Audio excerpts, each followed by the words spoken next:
नमस्कार दोस्तों, आरबीआई ने रद्द किया बैंकों का लाइसेंस, लाखों खाता धारकों के पैसे अटके। तो वहीं आतंकवाद के आरोप में बीजेपी नेता गिरफ्तार, अर्नब सुधीर से पूछता है भारत, इस पर चुप्पी क्यों? तो वही संबित पात्रा को महंगा पड़ा अर्नब गोस्वामी का समर्थन। खबरों में आगे बढ़ने से पहले अगर आप भी गोदी मीडिया का बहिष्कार करते हैं तो मेरी वीडियो को लाइक करें, शेयर करें और चैनल को सब्सक्राइब करना ना भूलें। खबरें विस्तार से। लॉकडाउन के बीच आरबीआई ने रद्द किया बैंकों का लाइसेंस। आरबीआई ने सीकेपी बैंक का लाइसेंस किया रद्द। हालात नहीं सुधरने पर उठाया गया कदम। भारतीय रिजर्व बैंक ने सीकेपी सरकारी बैंकों के ग्राहकों को झटका देते हुए बैंक का लाइसेंस रद्द कर दिया है। मनी कंट्रोल के मुताबिक इसकी वजह से बैंक के करीब 1.25 लाख खाता धारकों पर संकट खड़ा हो गया है। बैंक की 485 करोड़ रुपए की एफडी भी अधर में अटक गई है। आरबीआई साल 2014 से ही लगातार बैंक पर प्रतिबंध की अवधि को बढ़ा रहा है। इसके पहले 31 मार्च को अवधि बढ़ाकर 31 मई की गई थी, परंतु आरबीआई ने उससे पहले ही बैंक का लाइसेंस रद्द कर दिया है। मनी कंट्रोल को सूत्रों से मिली जानकारी के मुताबिक सीकेपी सरकारी बैंक की नेटवर्थ में गिरावट इसके लाइसेंस रद्द करने का बड़ा कारण बनी। ऑपरेशनल मुनाफा होने के बावजूद नेटवर्थ में गिरावट होने के कारण बैंक का लाइसेंस रद्द किया गया। मुंबई के दादर में सीकेपी बैंक का मुख्यालय है। महाराष्ट्र टाइम में छपी खबर के मुताबिक बैंक का घाटा बढ़ने और नेटवर्थ में बड़ी गिरावट आने के बाद बैंक के लेन देन पर साल 2014 में प्रतिबंध लगाया गया था। उसके बाद से कई बार बैंक का घाटा कम करने का प्रयत्न किया गया। इसके लिए निवेशक जमाकर्ताओं ने भी प्रयत्न किया था। इन्होंने ब्याज दर में कटौती की थी। ब्याज दर 2% तक लाई गई थी, जिसके कारण कुछ लोगों ने अपनी एफडी को शेयर में निवेश कर लिया था और कुछ हद तक उसके परिणाम भी दिखाई देने लगे थे।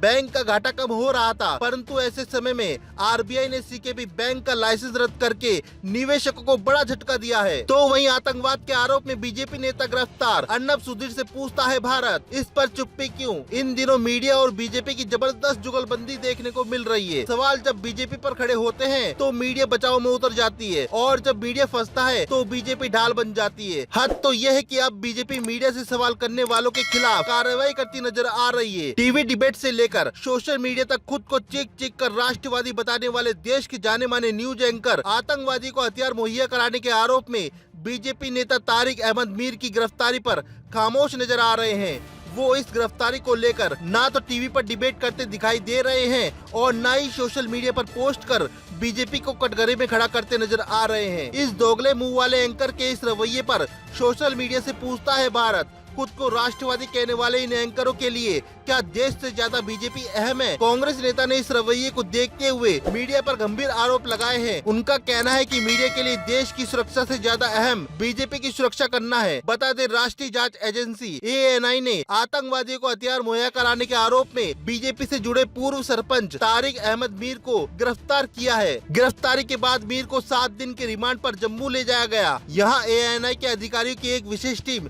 उससे पूछताछ कर रही है। इन दोगले मुंह वाले एंकरों के इस रवैये पर सोशल मीडिया से पूछता है भारत, खुद को राष्ट्रवादी कहने वाले इन एंकरों के लिए क्या देश से ज्यादा बीजेपी अहम है? कांग्रेस के नेता ने इसी रवैये को देखते हुए मीडिया पर गंभीर आरोप लगाए हैं। उनका कहना है कि मीडिया के लिए देश की सुरक्षा से ज्यादा अहम बीजेपी की सुरक्षा करना है। बता दें कि राष्ट्रीय एजेंसी एएनआई ने आतंकवादी को हथियार मुहैया कराने के आरोप में बीजेपी से जुड़े हुए पूर्व सरपंच तारिक अहमद मीर को गिरफ्तार किया है। गिरफ्तारी के बाद मीर को 7 दिन के रिमांड पर जम्मू ले जाया गया। यहाँ एएनआई के अधिकारियों ने एक विशेष टीम उससे पूछताछ कर उसके और डीएसपी के संबंधों की जांच करेगी। तो वहीं भाजपा नेता की इस गिरफ्तारी पर वकील और सामाजिक कार्यकर्ता दीपिका सिंह राजावत ने ट्वीट किया है।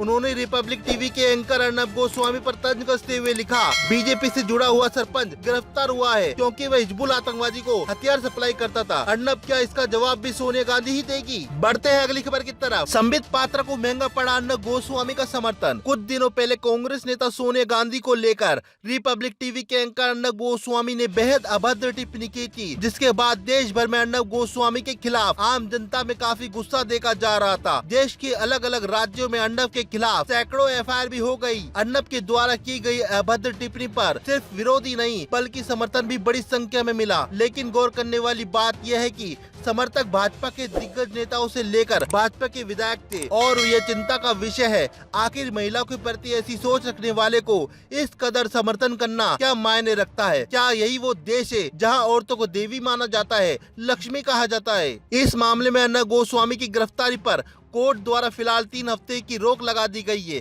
जिस पर भाजपा संबित पात्रा ने मजाक उड़ाने के अंदाज में ट्वीट किया। उन्होंने कहा कि गए थे अरेस्ट करवाने और अब सिक्योरिटी भी देनी पड़ी, इसे कहते हैं लेने की देने पड़े। लॉकडाउन के दौरान बच्चों को इस हिंदी मुहावरे का सबसे सटीक उदाहरण समझाए माता पिता। संबित द्वारा किए गए इस ट्वीट पर भाजपा समर्थकों ने काफी मजाक उड़ाया, लेकिन बड़ी संख्या में लोगों ने संबित पात्रा के इस ट्वीट के रिप्लाई में उन्हें खूब जमकर खरी खोटी सुनाई। यहाँ तक कि कुछ यूजर ने संबित को सीधे सीधे महिला विरोधी करार दिया। इसी कड़ी में जब मशहूर पत्रकार अरफा खान ने संबित पात्रा पर निशाना साधते हुए सवाल किया कि सत्तारूढ़ दल के नेता एक पत्रकार के लिए अदालत के आदेश पर जश्न मना रहे हैं, ये रिश्ता क्या कहलाता है, तो वही न्यूज नेशन के पत्रकार ने अर्नब गोस्वामी को चील कौवे की उपाधि तक दे डाली। जिस लोगों ने मीडिया को भाजपा के लिए काम करने और भाजपा का एजेंडा चलाने का आरोप लगाते हुए कहा कि मीडिया और बीजेपी की जबरदस्त जुगलबंदी देखने को मिल रही है। सवाल जब बीजेपी पर खड़े होते हैं तो मीडिया बचाव में उतर जाती है और जब मीडिया फंसता है तो बीजेपी ढाल बन जाती है। आपको बता दें कि इससे पहले बेंगलुरु के भाजपा सांसद तेजस्वी सूर्य ने अरब देश की महिलाओं पर बेहद अश्लील टिप्पणी कर दी थी, जिसे अरब देश ने बड़े पैमाने पर इस अश्लीलता का विरोध किया था। तेजस्वी सूर्य ने लिखा था कि अरब देशों में 95% सेक्स की वजह से बच्चे पैदा होते हैं, यहाँ प्यार की निशानी नहीं है। जिसके बाद तेजस्वी सूर्य ने अपना ट्वीट डिलीट कर दिया था, लेकिन चंद मीडिया चैनलों को छोड़ दे तो अधिकांश मीडिया चैनलों ने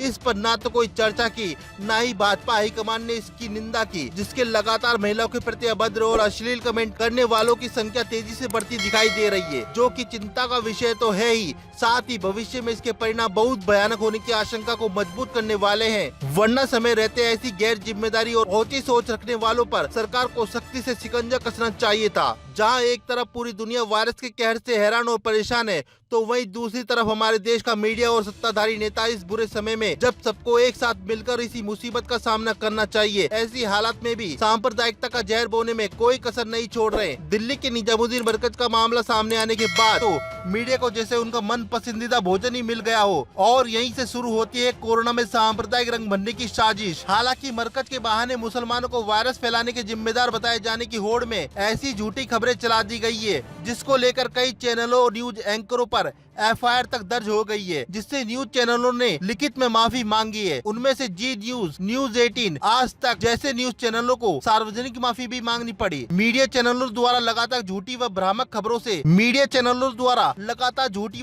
खबरों से सिर्फ मुसलमानों में ही नहीं बल्कि देश में दंगे फैलाने का सबसे बड़ा हाथ और अन्य धर्म के लोगों में काफी नाराजगी देखने को मिली है। कुछ सामाजिक कार्यकर्ताओं ने सोशल मीडिया के फेसबुक, ट्विटर जैसे प्लेटफॉर्म पर मीडिया द्वारा ऐसी रिपोर्टिंग की कड़ी आलोचना और विरोध भी किया, तो पार्टी विशेष के समर्थकों ने मीडिया की झूठी खबरों के बहाने मुस्लिम समाज पर अभद्र टिप्पणी करने में कोई कसर नहीं छोड़ी, जिसकी वजह से कई को ऐसी ही भड़काऊ पोस्ट की वजह से जेल जाना पड़ा, जिनमें लगातार भारतीय जनता पार्टी के नेता और विधायक शामिल है। हमारे साथ बने रहने के लिए मेरे चैनल द वंडर न्यूज को सब्सक्राइब करना ना भूले। जय हिंद।